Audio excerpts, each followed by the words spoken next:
One day it disturbed me. A sleep that I was conditioned to have by the society that I didn't choose, but it chose me. They gave me this religion that it put me into a sleep that couldn't give me any more peace, any more meaning to life. But since survival was my ultimate responsibility, I had to open my eyes and ask myself, wait a minute, what is the incentive of this religion? What is the survival?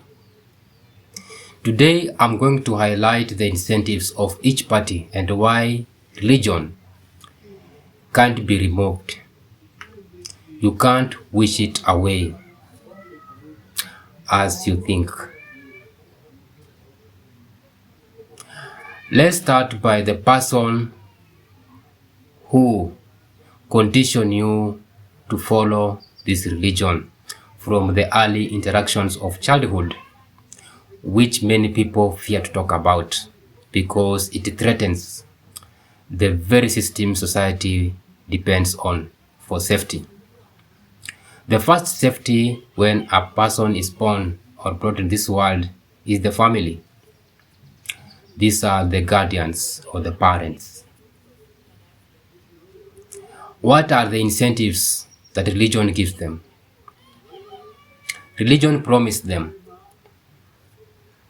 obedience. It promised them a society that has no chaos. It promised them that this society will pull together resources or human resources to defend calamities or problems. Whether it does or not, that is a question for another day.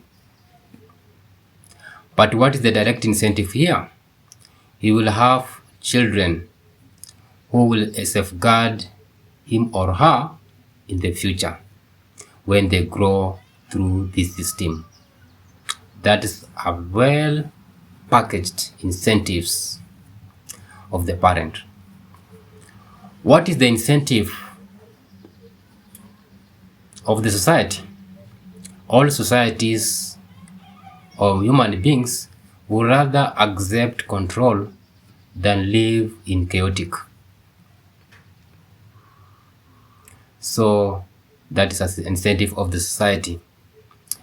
Also, society will need cohesion because practically human beings are competitive, they are selfish, and they respond to survival, they respond to fear.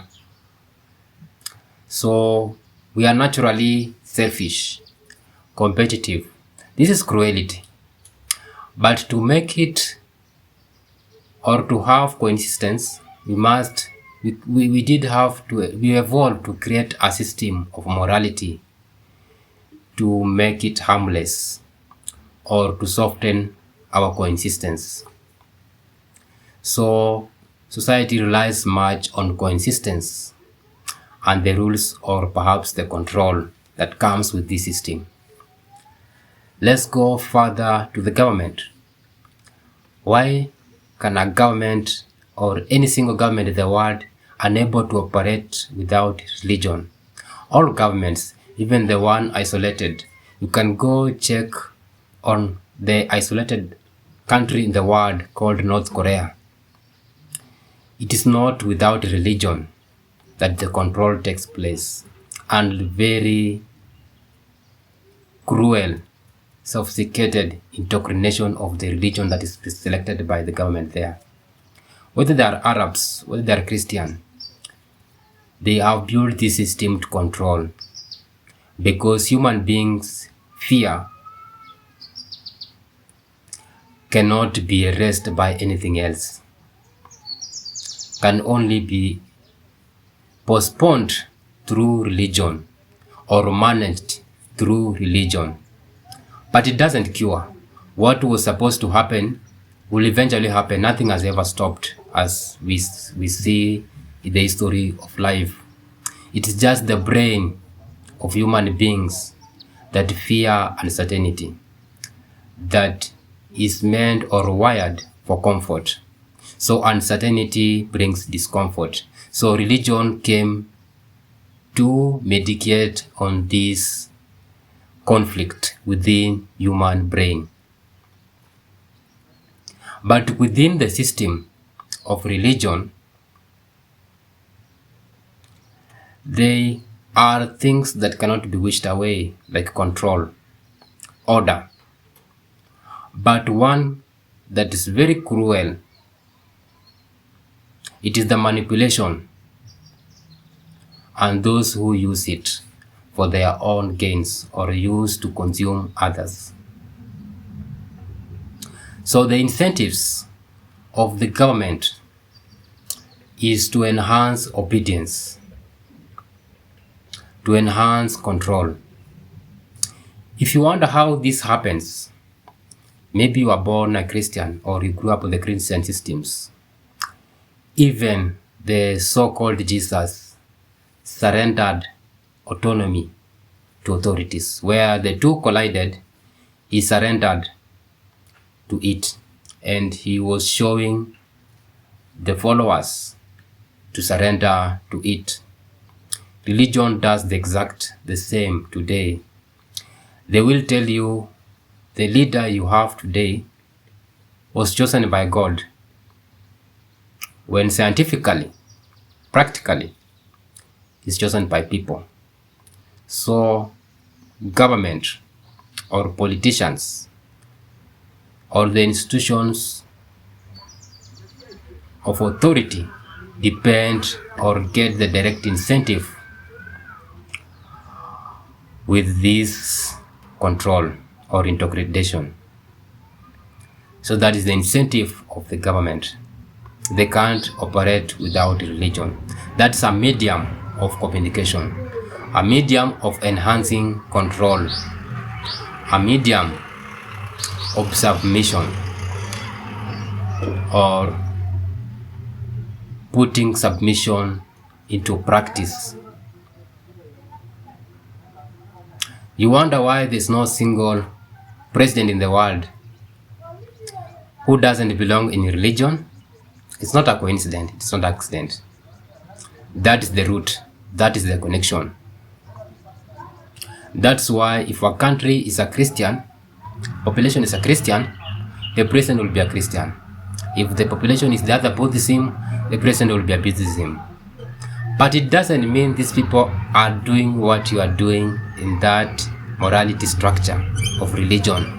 No, it is only a way of interconnecting through identity. Remember, identity is a sense of belonging. And belonging, according to evolution of human, it meant safety. Isolation meant vulnerability. So human beings evolve to safeguard themselves through belonging. Human beings evolve to safeguard themselves through protection from anything that can isolate them, which will mean vulnerable or vulnerability. So the system of religion operates on that belonging as well. This is the unfiltered psychology on relationship between the government, the people, and those inside it. Everyone has everything to benefit from it, and that's why it will never go away. 1,000, 1,000,000 years to come, there will be the same system. There will be those who adapt quickly, instinctively, and take leadership positions in it to consume. These are the predators. And there will be prey who will go in as sheep to be sucked, to be eaten in day broad light. These are the innocent congregants who are afraid to face the cruelty of life and run for safety in a den that doesn't have safety, but the real lions who eat silently and who have masks that they cannot show who they are. Millions years to come from today, there will be those who will go in government. They will use the same system to control, the same system to consume, the same system to breed it. And there will be those who will be unaware. They will be consumed by it because nature doesn't care about your religion, doesn't care about your emotions, doesn't care about your feelings. Nature always processes, and that is how it is. This is the unfiltered conversations that you will never hear in public spaces about human behavior, beliefs, power, and identity by Tony Haji.